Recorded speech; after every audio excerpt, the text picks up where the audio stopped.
Hello everyone, and welcome to this session in which we will discuss the steps of analyzing and classifying transactions. Let's go ahead and review the accounting equation real quick, as it's the foundation of everything we will be working on today.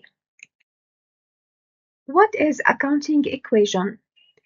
The accounting equation, also known as the balance sheet equation. This is one of the most important principles in accounting. Why? Because it ensures everything adds up.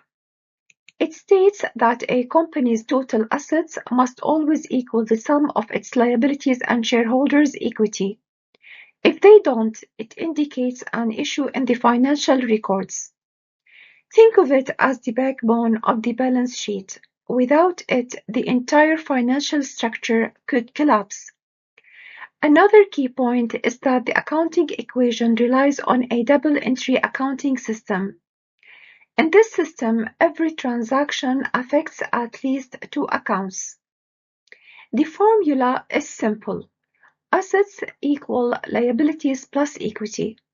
But you can mix it up a bit if needed. You can say equity equal assets minus liabilities, or even liabilities equal assets minus equity. No matter how you write it, the goal remains the same. If the equation doesn't balance, it's a clear sign something's off, whether it's a reporting mistake or an issue with the data processing.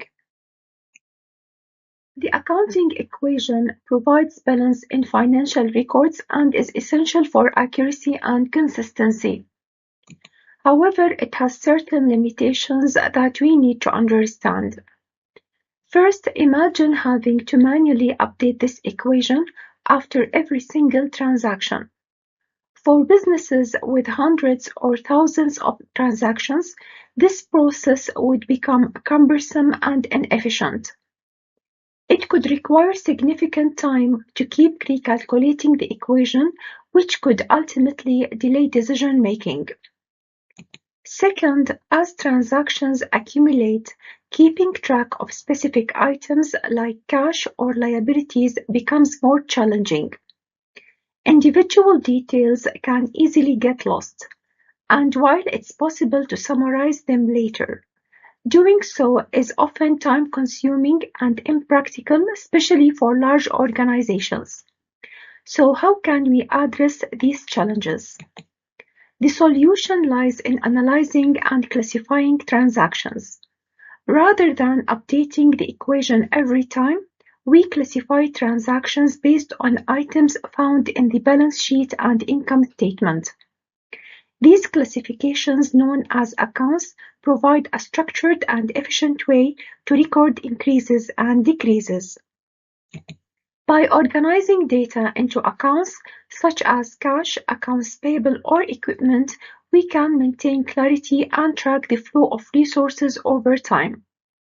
This process allows us to summarize financial activity quickly and accurately, which is essential for preparing financial statements and making informed decisions.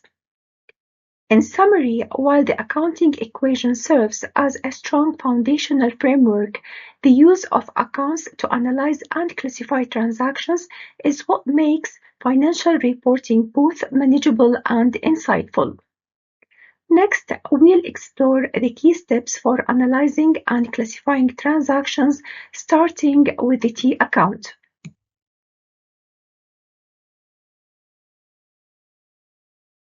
A T account is a visual representation of an individual account, shaped like the letter T. It's widely used in accounting to systematically record, track, and analyze increases, decreases, and balances of specific accounts, such as assets, liabilities, equity, revenues, and expenses. This intuitive format provides an organized way to understand the effects of transactions on account balances. Let's see how it looks and works using the simple T structure. The simplest form of an account is referred to as a T account because it resembles the letter T. A T account consists of three key components: the account name, The debit side represented on the left and the credit side is represented on the right. Increases are recorded on one side of the account while decreases are recorded on the opposite side. The balance, which is the difference between the total amounts of the two sides, is placed near the final figure on the side with the higher total. For example, in the T account shown, the left side debits totals $1,500, while the right side credits totals $1,050. These totals are shown as footings. The difference between the two footings, $450, is referred to as the ending balance. Since the debit side has a larger total of $1,500, the 450 balance is recorded on the left. Conversely, if the credit side had a greater total, the balance would be shown on the right. The second step is the general ledger, which serves as a bound book with consecutively numbered pages that houses a comprehensive set of accounts, serving as the central reference in an accounting system. It systematically organizes and summarizes transactions recorded in journals, such as the cash book, purchase book, and sales book, by classifying them into categories like assets, liabilities, capital, expenses, and revenues. The next step is the chart of accounts, sometimes called the code of accounts, which is a listing of accounts by title and numerical designation used to categorize financial transactions. Think of the chart of accounts as a comprehensive catalog of accounts. It's essentially the backbone of your accounting system, helping you categorize every transaction in an organized way.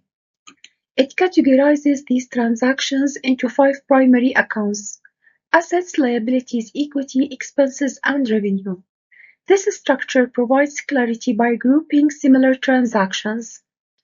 You can create multiple sub-accounts within each of these primary accounts. These sub-accounts are a great way to track and analyze financial details more precisely.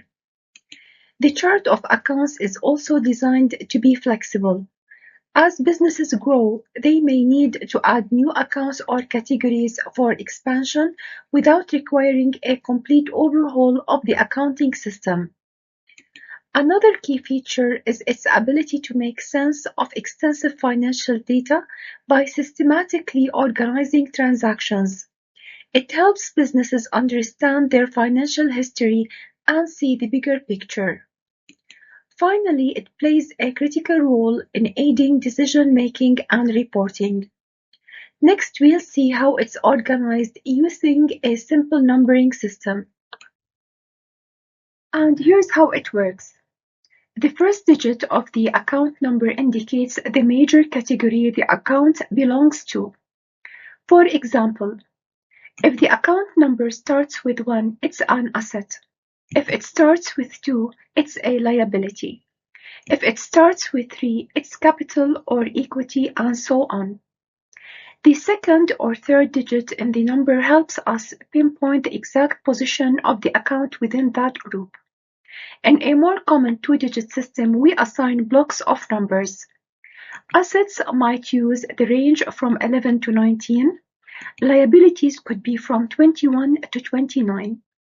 Larger companies might need more detail, so they might use a three-digit system. In this case, assets could be numbered from 101 to 199. Liabilities might go from 201 to 299, and so on. For example, cash might simply be account number 11 under the two-digit system, but if we are using the three-digit system, it might be 101.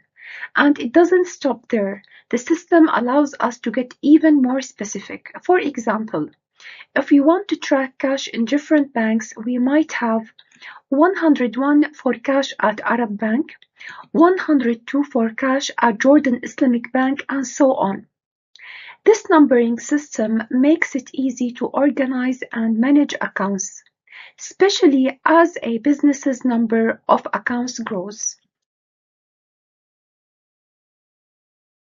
Now that we've covered the chart of accounts and how accounts are organized, let's revisit the final step in the process, preparing the trial balance.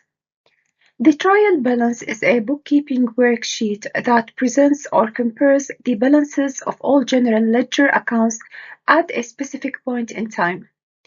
It plays a crucial role in verifying the accuracy of a company's bookkeeping, as its primary purpose is to ensure that the total debits match the total credits, which confirms that the records are mathematically balanced. Now here's the key difference between the trial balance and the general ledger. While the general ledger provides a detailed breakdown of every transaction for each account, the trial balance gives you a summary by showing only the total balances for each account. This makes it a quick and efficient tool for checking the overall accuracy of the accounts. Let's move on to how to prepare one. The process involves a few straightforward steps. First, we arrange all accounts in numerical order, ensuring a structured approach. Then we record each account's balance. Debit balances go in the debit column and credit balances in the credit column. Typically, assets and expenses have debit balances, while liabilities, equity, and income carry credit balances. Next, we total both the debit and credit columns. Once we have the sums, we compare them. If they match, it indicates that the ledger is mathematically balanced. And finally, it's important to note that the trial balance is not an official financial statement, but is primarily used internally. While it helps identify mathematical inaccuracies in the general ledger, it cannot detect all types of errors. Let's explore some key limitations of the trial balance. First, error of omission. This occurs when a financial transaction is entirely omitted from the accounting records, leading to incomplete financial statements. For example, a company makes a cash sale of $5,000, but the transaction is never recorded in the accounting system. As a result, both revenue and cash remain understated. Another common limitation is an error in the original entry, which occurs when a transaction is recorded with the wrong amount on both the debit and credit sides. For example, if a company purchases office supplies worth $800 but mistakenly records it as $8,000 in both the office supplies and cash accounts, the records will show inflated expenses and an incorrect reduction in cash, leading to misleading financial information. A third limitation is an error of reversal. This occurs when the correct amounts are recorded but the account to be debited is credited and the account to be debited is credited, leading to incorrect financial classification. For example, a company makes a cash payment of $1,500 to a supplier for previously purchased inventory.